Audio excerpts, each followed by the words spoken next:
Hi, this is John Conrad with Conrad on Vision, working again with my friends at Bitlogic to cover another media topic today. Today we're talking about Dash, specifically MPEG Dash. What is it and why should you be interested? Dash stands for Digital Adaptive Streaming over HTTP. Digital adaptive streaming has been around for some time. There's a number of different formats of that, including IIS smooth streaming from Microsoft, Apple's HLS, some things from Adobe, and other providers that way. So adaptive streaming is not new, but what adaptive streaming is very powerful. Effectively, in a nutshell, you take a video piece of some duration, you break it into short segments, and on each segment you do a number of encodes. A higher bit rate encode, a medium bit rate encode, a lower bit rate encode, any steps in between that you need. There can be many layers there.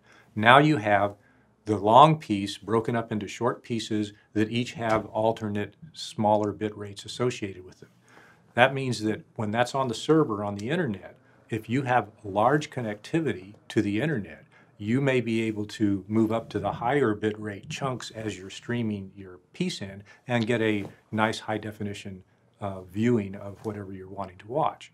If you're on a lesser bitrate connection because you're just not connected as well, or maybe you're on a weak cell phone or something like that, then the system can adapt down to lower bit rates and still give you an experience, even if it's a little bit less highly resolved and everything.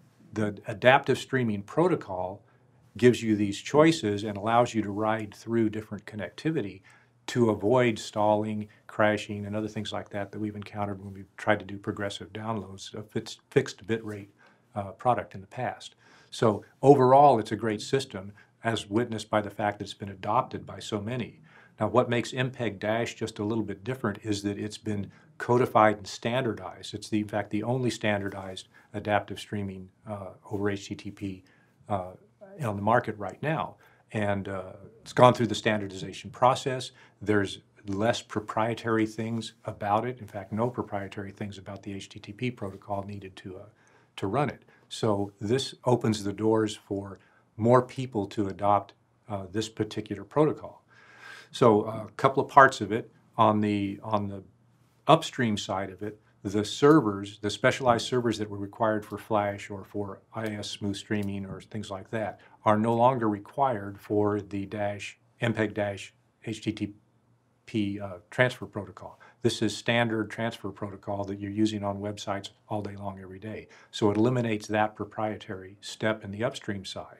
In terms of preparing the content that's going over these things, smooth streaming requires a specific preparation, and Flash requires a specific preparation, and other things like that.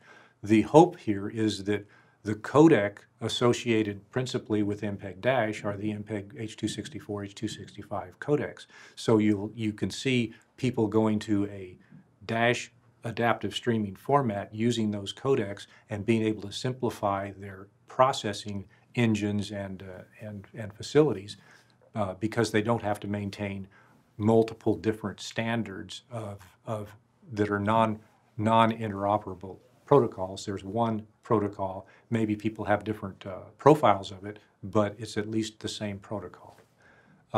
So you get benefit there on the upstream side with losing the proprietary nature of some of the servers needed and the preprocessing. On the downstream side, the player, since the transfer protocol is HTTP, the player becomes simplified in terms of what it can do. It doesn't have to know all sorts of different proprietary formats. Once again, it knows how to get the chunks in, and the chunks are then defined in a specific way to where that player can become more ubiquitous. And because it's browser-based at this point, or intended to be browser-based, then you have the additional advantage that now different platforms, as soon as the browser becomes maybe HTML5 compatible, that browser can support the MPEG Dash format, whereas on certain platforms before you could only support their particular format and not others. Now this becomes more ubiquitous. Write a player adapted to slightly different formats, and the core of the player remains the same. So you get some benefit that way as well.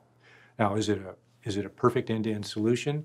Well, it's not quite an end-to-end solution for all things that people might want to do with it. For example, DRM is specified and supported in MPEG Dash, but it's not it's not specified as to which DRM engine to use. They've left that open-ended.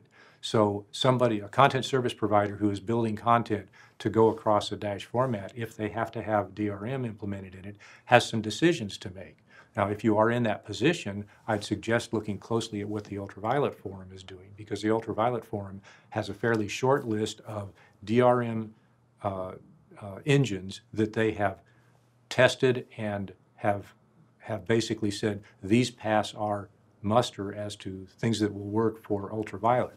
Since ultraviolet is backed by some of the major Hollywood players, the major studios and everything like that, there's a high probability that the DRM services that are specified by ultraviolet will be around for some time in the marketplace, and those could be a very good place to look at when you're going to look for whatever DRM you want to use as a specific content service provider.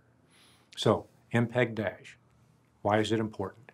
Because it's the first system that has been completely standardized. And it's been standardizing it. It's taken away some of the proprietary nature of many of the earlier adaptive streaming protocols, made it more ubiquitous, made it work on more platforms. It also has offered support for things like DRM, for live streaming, and for other features like ad insertion. It's made some of those available.